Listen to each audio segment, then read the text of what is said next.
Aujourd'hui, on va voir l'amour de soi, un sujet qui est très important pour pouvoir s'épanouir.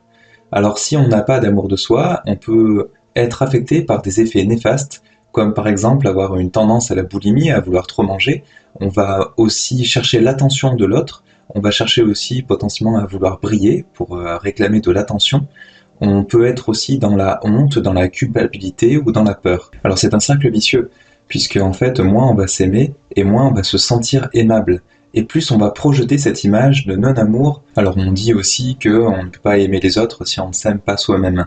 Ça montre vraiment le fait que c'est très important de déjà insuffler cette lumière et cette flamme intérieure pour pouvoir accéder en fait à un amour et pour pouvoir ensuite le propager, cet amour. En effet, comment accepter l'amour des autres si on ne s'accepte pas soi-même? Et comment croire que les autres nous aiment si nous-mêmes on ne se sent pas aimable? Bonjour à tous, c'est Alexandre, donc je suis énergéticien et je partage mes connaissances et mes expériences, donc bénévolement et dans ce domaine pour vous aider. Alors si vous voulez nous soutenir, n'hésitez pas à partager, à commenter, à liker, pour nous permettre de nous faire connaître et de toucher un maximum de personnes et les aider eux aussi. Alors avec le manque d'amour envers soi-même, eh bien lorsqu'on ne s'aime pas, on ne croit pas en l'amour des autres, en tout cas on ne croit pas vraiment en cette sincérité. Et c'est un vrai problème puisque les personnes qui vont vous aimer et pour qui en fait elles auront un amour sincère envers vous, eh bien elles vont commencer à s'épuiser à un moment donné, et donc elles vont partir, elles vont quitter votre vie, et ça va renforcer justement ce sentiment où vous incarnez quelqu'un qui n'est pas aimable. Donc en fait, comprenez bien que souvent la problématique vient de nous-mêmes. Alors le fait de ne pas s'aimer soi-même, eh bien ça peut nous amener à des dépendances affectives. Et donc le souci qu'il y a par rapport à ça, c'est que le fait d'être dans ce type de dépendance, ça peut attirer facilement ce qu'on appelle des pervers narcissiques, des personnes qui vont en fait vous dominer, vous écraser et faire en sorte que vous soyez un petit peu sa chose. Donc le fait qu'on soit dans ce manque d'amour, ça crée une certaine dépendance envers bien les personnes qui nous aiment, en tout cas qui font semblant de nous aimer, ça peut être aussi ça, hein. Donc c'est là où ça peut devenir un peu dangereux. Donc attention aux personnes qui vous entourent, aux personnes qui vous aiment, ou en tout cas qui sont censées vous aimer, à ce que ces personnes-là vous laissent votre place et ne cherchent pas à vous écraser ou à imposer leur vision. Alors si par exemple vous êtes en couple avec une personne qui vous dévalorise régulièrement et qui profite en fait du fait que vous ayez une certaine dépendance affective pour vous humilier, pour vous rabaisser, pour vraiment prendre le pas dans le couple et vous effacer, attention à ce que cette personne-là ne se nourrisse pas de cette situation et de votre faiblesse, cette faiblesse du manque d'amour envers vous-même. Donc si vous vous aimiez assez, eh bien vous ne vous autoriseriez pas à vivre ce type d'expérience négative et vous mettriez le haut là, vous iriez voir ailleurs. Alors si vous avez par exemple des difficultés à prendre des décisions seul, vous devez absolument avoir l'aval de l'autre personne, ou si vous avez du mal à rester seul et que vous êtes vraiment dépendante du fait d'être en présence avec l'autre, si vous êtes en couple, ou si vous cherchez tout le temps à être gentil, à plaire aux autres, ou accepter en fait qu'on vous rabaisse, alors vous êtes peut-être dans ce cas-là, c'est-à-dire que vous manquez d'amour propre et vous acceptez beaucoup de choses en fait pour rester dans cette forme de dépendance qui vous permet en fait d'exister en fait tout simplement et qui vous rassure. Alors c'est pour ça que je vais vous donner quelques clés pour essayer de faire une introspection ensemble, pour essayer de trouver l'origine de différentes problématiques, et ensuite avoir les clés pour pouvoir améliorer votre situation et sortir de ces expériences négatives qui vont du coup vous amener vers un amour propre et en fait un amour envers vous-même. Alors pour ceci, on va développer un petit peu ce sujet de l'amour propre, de l'amour de soi-même, et du coup si ça ne suffit pas, on peut également passer un petit peu du temps ensemble au travers d'une petite session qu'on fera ensemble pour essayer de vraiment trouver plus exactement et plus précisément la problématique, où je pourrai également vous donner quelques contacts vers des personnes qui pourront vous aider à ça. Alors ensuite, on va essayer de trouver ensemble la notion de temporalité. C'est-à-dire que le fait de ne pas s'aimer soi-même, est-ce que c'est arrivé depuis toujours à ce que vous vous souveniez, ça peut très bien être un trauma de l'enfance, ou peut-être même d'une vie antérieure, après chacun bien sûr a ses croyances, mais en tout cas elle peut venir de très loin, comme elle peut avoir eu lieu depuis peu. C'est-à-dire que vous avez peut-être eu un trauma à un moment donné, alors ça peut être un décès, ça peut être une rupture sentimentale, ça peut être plein de choses. Donc essayez de voir à partir de quand en fait vous vous êtes un petit peu sous-estimé ou dévalué par rapport aux autres, où vous vous sentez pas aimé, où vous ne vous aimez pas vous-même. Alors quel est justement cet épisode qui a pu susciter en fait cette problématique-là et qui est la source en fait de pas mal de mal-être ou d'épreuves que vous traversez et qui sont difficiles.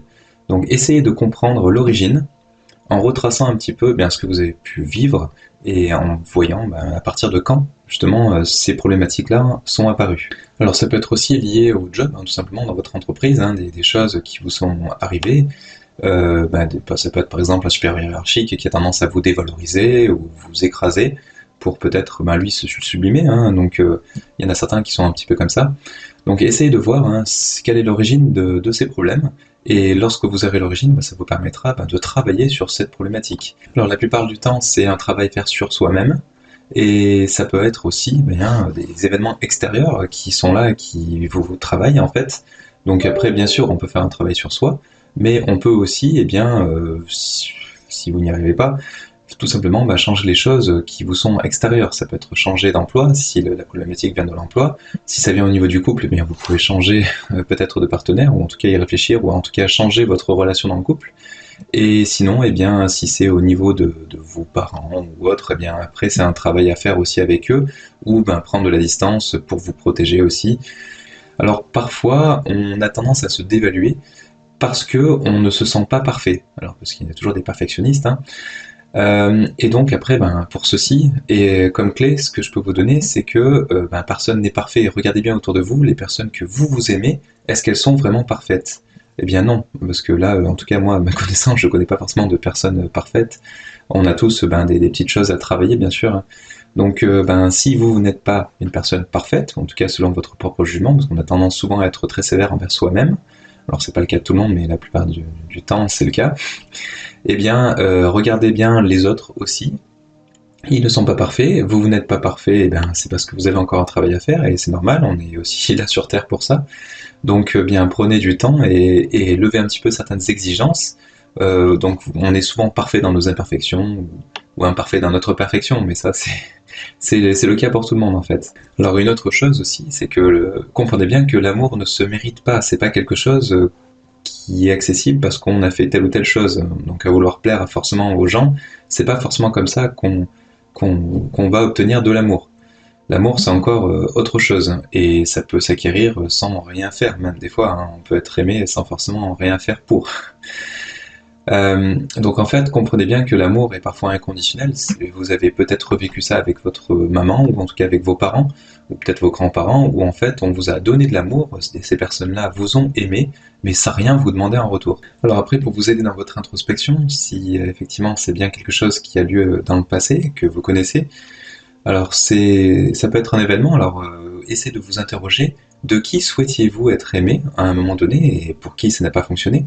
Ça peut être par exemple de votre maman, ou de votre père, et donc essayez de comprendre à quel moment vous n'avez pas eu l'affection que vous souhaitiez, et donc qu'est-ce que ça a déclenché en vous. Quelle partie de vous, en fait, vous vous êtes mis à détester, ou en tout cas à ne plus aimer suffisamment. Parce qu'en fait ça fait en sorte qu'il y ait certaines parts de vous que vous n'aimez pas, et donc ça amène petit à petit à un désamour de soi-même.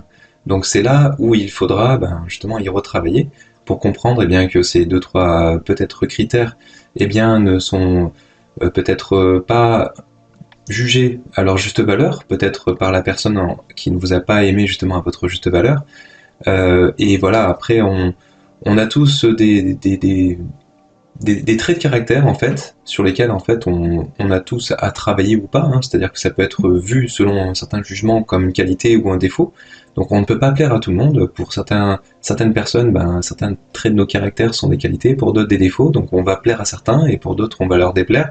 Donc soyez vous-même, c'est un conseil que je peux vous donner, parce que on ne peut pas plaire à tout le monde tout simplement, parce qu'on est tous différents, et donc les personnes vont souvent aimer les traits de caractère, soit vers lesquels cette personne cherche à tendre, ou ce qui la reflète en fait, pour les personnes qui sont un peu narcissiques, et qui reflètent les parties d'elle-même qu'elle aime bien. Donc si vous reflétez ça, elle va vous aimer naturellement. Donc coupez-vous un petit peu de ces images et de ces idées reçues, Et c'est là où en fait on a chacun un rôle à jouer, on est tous différents, et donc vivez vous-même votre propre rôle, et vous serez bénéfique en fait aux personnes qui vous entourent.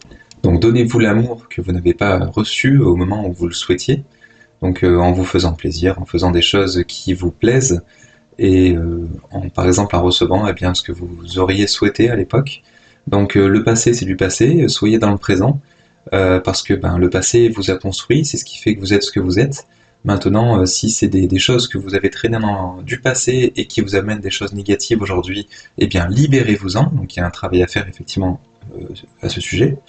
Donc comprenez bien que tout est terminé et voyez, alors pas forcément que l'avenir, mais en tout cas vivez l'instant présent. Alors après, un exercice à faire aussi, on peut le faire sous forme de méditation, eh bien c'est se poser les questions, lorsqu'on essaie de se donner de l'amour, quelles sont les raisons internes en nous qui nous bloquent et qui bloquent cet amour qui nous vient de nous-mêmes. Qu'est-ce qui fait qu'on se dévalue au point qu'on considère qu'on ne mérite pas cet amour? Donc essayez de voir ces critères-là, et ce sera des critères sur lesquels il faudra travailler. Donc souvent, c'est des choses qu'on met en place autour du fait qu'on n'est pas aimable notamment. Alors qu'est-ce qui fait qu'on n'a pas le droit d'être aimé, ou qu'on ne mérite pas de l'amour? Donc essayez de voir ces différents critères. Alors sur un point de vue un peu plus spirituel, comprenez bien qu'on est tous une parcelle de l'amour divin. Donc on mérite tous cet amour, on est là pour faire des expériences, on se trompe, oui, c'est dans notre façon de progresser, c'est-à-dire c'est notre façon de faire, on expérimente, et à force d'expérimenter et de comprendre, au bout d'un moment on comprend les choses, et après on se corrige nous-mêmes. Donc après, si vous êtes en souffrance, c'est qu'il y a quelque chose peut-être à comprendre derrière une certaine expérience. Et une fois que vous l'aurez compris, que vous l'aurez intégré, vous allez mettre en place certaines choses pour ne plus en souffrir justement. Donc nous sommes une source d'amour, une énergie très très forte d'amour. Donc le fait de ne pas accepter d'en recevoir cet amour, ça va nous bloquer au niveau de l'amour, parce qu'on est de l'amour. Donc on se coupe de nos propres énergies en fait. Donc comprenez bien que vous méritez cet amour, que beaucoup de monde, surtout dans les mondes un peu plus lumineux, vous aiment très très fort, à des points que vous ne pouvez même pas imaginer. Donc comprenez que vous méritez cet amour et qu'on vous aime vraiment d'un amour sincère et inconditionnel. Donc un exercice aussi qu'on peut faire, c'est de voir, de visualiser toutes les personnes, jusqu'à maintenant, qui nous ont aimés. Et dans ce monde, bien sûr, c'est-à-dire selon nos souvenirs, visualisez bien toutes les personnes qui vous ont apporté de l'amour. Donc vous allez voir que quand vous allez commencer à vous aimer et vous respecter, les expériences que vous étiez en train de faire du passé, ou peut-être encore aujourd'hui, et sur lesquelles il faut que vous travaillez encore, vous ne les accepteriez plus, vous ne les tolérerez plus. Donc vous allez en sortir de certaines expériences terrestres qui sont douloureuses et pour lesquelles vous souffrez peut-être aujourd'hui, et pour aller vers du mieux justement. Alors souvent, l'image de soi est influencée par l'ego. Alors je rappelle qu'on a développé ce thème, donc je vous laisse revenir aux vidéos qu'on a pu développer ensemble à ce sujet. Et donc l'ego, lui, va nous couper de tout ce qui est cœur, et va nous amener potentiellement dans le mépris. Alors ça peut être du mépris pour soi-même, du coup, dans la discorde, dans la comparaison avec les autres, et donc on peut être aussi sujet à avoir peur de s'aimer trop soi-même. En fait, on pense qu'en s'aimant trop soi-même, on devient un être qui est très désagréable aux autres. Alors ça peut être le cas, si on fait trop écho à ça et que du coup on reflète un petit peu trop ça, si on donne une certaine image un peu trop narcissique. Mais ça n'empêche pas qu'intérieurement, on peut s'aimer soi-même de toutes vos forces en fait, et c'est même très important. Donc les personnes qui cherchent à se dévaloriser ou ce genre de choses, ça affecte justement ça, cette énergie qu'on a au niveau du cœur. Donc libérez-vous de ça, libérez-vous de cet ego, il y a des méditations d'ailleurs qu'on propose, qui vont vous permettre de vous libérer un petit peu de ça, et écoutez plus votre cœur que votre mental. Alors comme vous le comprenez, l'amour de soi va vous permettre de monter vos vibrations, et donc de créer une meilleure vision de vous-même, et donc comme vous le méritez en fait. Donc vous allez projeter cette visualisation, et vous allez incarner ce que vous allez vibrer. Donc ça devient un cercle vertueux qui va petit à petit vous amener à rayonner, à devenir quelqu'un qui sera plus agréable et qui va à rayonner tout simplement de l'amour, de l'énergie positive, et donc attirer les autres. Alors il faut aussi trouver un juste milieu à tout. C'est ce que nous enseignait Bouddha. Donc l'amour de soi-même, c'est très bien. Il faut justement que vous arriviez à trouver un juste milieu. Vous avez votre place autant que les autres sur cette terre. Par contre, voilà, bien sûr, il faut veiller à ne pas être non plus dans l'excès. C'est-à-dire qu'il faut aussi laisser la place aux autres. Souvent, les pervers narcissiques, ils ont tendance à écraser l'autre, donc à prendre trop de place, et inversement, ceux qui se laissent écraser n'en prennent pas assez. Donc trouver et réajuster justement pour trouver un juste milieu. Alors si vous cherchez à vous faire plaindre des autres, si vous cherchez la compassion, c'est peut-être que vous êtes en manque d'amour envers vous-même. Parce qu'en fait, vous commencez à vouloir vampiriser les énergies des autres, au travers de la compassion, au travers de l'attention que vous cherchez chez l'autre. Donc essayez de faire une introspection par rapport à ça, mais c'est certainement parce que voilà, vous n'avez pas assez d'énergie et souvent c'est que vous vous coupez vous-même de vos propres énergies d'amour. Donc vous méritez cet amour, aimez-vous vous-même, faites des choses qui vous plaisent, coupez-vous des expériences négatives qui vous semblent superflues. Et voilà, après vous n'avez plus qu'à vivre votre expérience de la manière la plus sereine possible, en vibrant l'amour, parce que ça rayonne au fond de vous-même. Donc attisez cette flamme d'amour envers vous-même pour ensuite avoir assez d'énergie pour pouvoir aimer les autres. Alors pour ne pas se limiter, ne cherchez pas à plaire aux autres, ne cherchez pas à être dans le jugement de l'autre, ou en tout cas à vous juger vous-même. Chacun est comme il est, on évolue chacun à notre rythme, donc il n'y a pas de jugement à avoir. Et des êtres qui sont très intelligents, ce qu'on appelle des guides, ou en tout cas des êtres de lumière, eux ne nous jugent pas. Et pourquoi? C'est parce que justement, ils comprennent tout ça, ils ont une vision, une perspective bien plus haute que nous. Et en maîtrisant tous les tenants et aboutissants, ils savent que on n'a pas à juger, c'est que des points de vue. Donc, comme je le disais, nos qualités peuvent être vues comme des défauts et inversement. Donc, ayez confiance en vous. On a fait une vidéo par rapport à ça, et au travers de cette confiance en vous, vous allez pouvoir rayonner cette confiance et vibrer justement cet amour propre. Alors, comme je le disais aussi, l'amour est une énergie très forte. Donc, on en parle dans un film qui s'appelle La prophétie des Andes. Le fait d'aimer ou de s'aimer soi-même, eh bien, ça fait un cercle virtueux qui en fait réintensifie l'amour qu'on reçoit, et donc on régénère et on régénère de l'amour, et donc ça peut devenir vraiment une source d'énergie très puissante.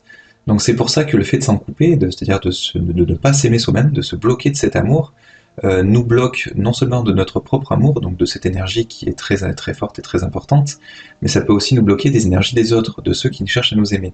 Donc il est très important de commencer par faire un exercice d'amour de soi-même en fait, de comprendre l'origine de certaines problématiques qui nous bloquent par rapport à ça, et de s'en libérer. Donc ensuite, il faut savoir s'aimer au quotidien et au présent. Donc essayez de vibrer ça, c'est-à-dire de faire des activités à la fois qui vous plaisent et qui vous rendent fiers de vous-même. Donc ça peut être par exemple aider votre prochain, ou ça peut être faire un sport où vous allez par exemple exceller, ou je sais pas, quelque chose qui vous plaît. En faisant quelque chose qui vous plaît, eh bien vous allez vous dépasser en fait naturellement, et vous allez vous sentir peut-être à votre place, peut-être rayonner une certaine force, ou en tout cas quelque chose qui va faire que vous allez vous aimer vous-même, ou en tout cas avoir de l'estime pour vous-même. Donc essayez de garder cet objectif, et pour le continuer, essayez de voir peut-être dans la vidéo de la confiance en soi, ce qu'on a pu développer par rapport à ça, mais il faut conserver cette motivation en fait au quotidien pour en fait continuer ce travail à faire sur vous-même, et pour continuer à vous aimer vous-même de plus en plus. C'est vraiment le b.a.-ba, on va dire, du développement personnel, et au niveau énergétique, c'est vraiment ce qui relance beaucoup de choses. Alors ensuite, il va falloir travailler aussi l'humilité, parce qu'en fait, les problèmes viennent la plupart du temps de nous-mêmes. C'est parce qu'on accepte aussi certaines situations, ça peut être par rapport à ça. Donc comprenez vraiment l'origine des différentes problématiques, tout en voyant le rôle qu'on a sur ces différentes problématiques. Parce que très souvent, on a un rôle qui est majeur sur la plupart des problématiques qu'on rencontre. Donc après, à vous de voir comment réagir par rapport à telle ou telle situation pour vous faire aider, tout ça aussi. On n'est pas seul. Donc d'ailleurs, moi, je peux éventuellement vous aider sur ces différentes questions, mais je ne suis pas seul. Il y a beaucoup de personnes qui peuvent vous aider. Donc essayez de contacter peut-être votre entourage, et d'autres personnes avec qui vous avez l'habitude de discuter, pour voir qu'est-ce que ces personnes-là feraient à votre place. Alors laissez-vous aimer et aimez-vous. Alors on a des méditations par rapport à ça, l'ouverture du cœur et l'amour. Donc Essayez peut-être de méditer, effectivement, sur votre cœur, le fait de l'ouvrir et de vous ouvrir à l'amour pour réouvrir cette porte sur laquelle peut-être vous avez fermé des choses, hein, ça peut être aussi lié à l'enfant intérieur. Donc tout ceci, ce sont des méditations hein, qu'on propose sur notre chaîne justement pour pouvoir vous libérer de ce genre de fardeau, hein, de poids. Alors ensuite, ayez aussi de la patience, bien sûr, c'est pas du jour au lendemain qu'on va s'aimer, ça prend du temps, c'est un exercice à faire au quotidien. C'est-à-dire qu'à chaque fois qu'on va avoir une pensée négative envers nous-mêmes, eh bien, il faut que ça nous fasse tilt. Mince, j'ai dit quelque chose envers moi-même qui n'est pas bon, qui m'amène des choses qui sont négatives et qui abaisse un petit peu mon image de moi-même. Donc, il faut essayer de se dire, la prochaine fois, on essaiera d'éviter ce genre de pensée. Et en fait, plus vous allez espacer ce genre de pensée, et plus en fait, vous serez sur une ascension, une progression. Donc le tout c'est de progresser, c'est pas d'y arriver du jour au lendemain bien sûr, hein, c'est très compliqué d'y arriver du jour au lendemain.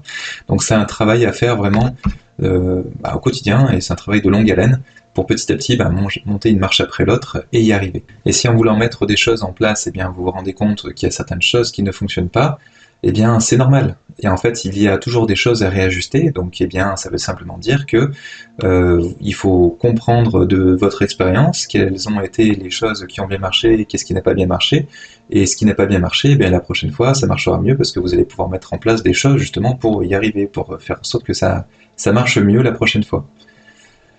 Bon, mais en tout cas, j'espère que j'aurai pu vous aider, vous faire comprendre que les solutions se trouvent en nous, mais que c'est un travail à faire, bien sûr, hein, et aussi avoir l'humilité de comprendre que les problématiques viennent la plupart du temps de nous-mêmes. Et donc, j'espère que vous aurez apprécié ce contenu et que vous pourrez le partager voilà, pour le faire connaître. Et merci de nous laisser un pouce bleu et de vous abonner si vous voulez être informé de nos prochaines vidéos. Merci, à bientôt, au revoir.